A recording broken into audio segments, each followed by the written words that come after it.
Salut, bienvenue sur Amédélis. Abonne-toi si ce n'est pas encore fait, car ici tu trouveras des recettes et des astuces pour te simplifier la vie.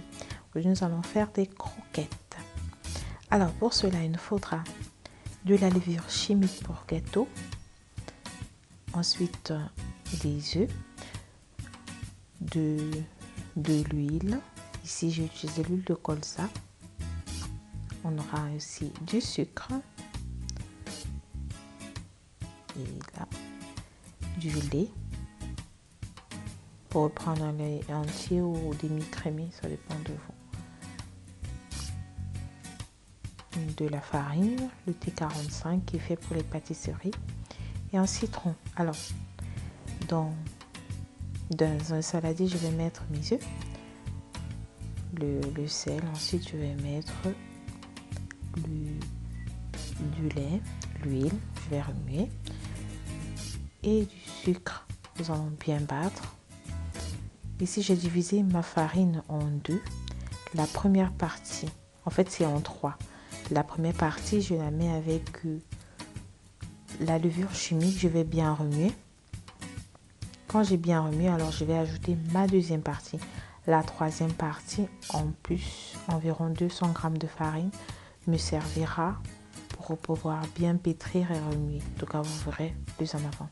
Alors, sur un plan de travail bien propre, bien sûr, ici, j'ai utilisé un papier cuisson, assez large.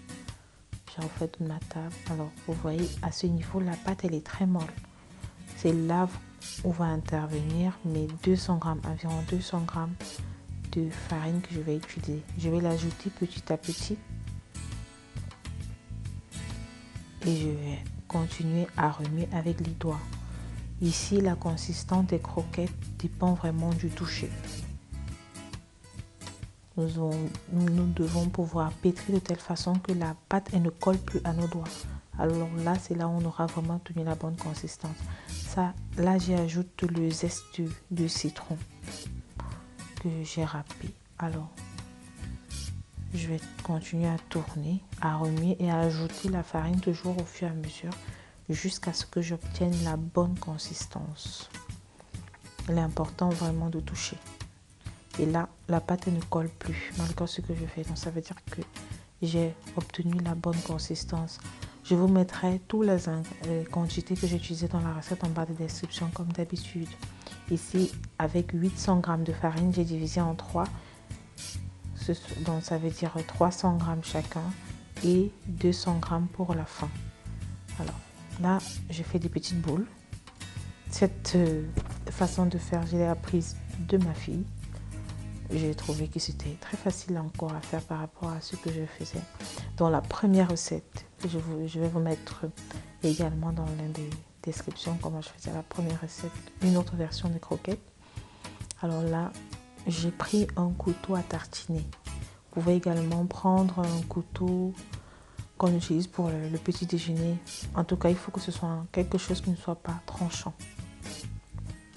Alors, j'ai continué comme ça et à chaque fois, je me posais sur un plateau. J'évitais à ce qu'ils soient trop collés les uns aux autres. Donc, pour la recette, j'ai utilisé 3 plateaux de cette taille-là et voilà ce que j'obtiens. Et ça, c'est le reste. Alors, je vais mettre l'huile à chauffer. Quand l'huile est prête, je vais mettre mes croquettes. Ensuite, il est important de mettre en petite quantité pour que ça cuise vite et ça diminue sur le risque que l'huile mousse beaucoup. Alors, et voilà. Ça, c'est encore blanc, mais c'est pas cuit.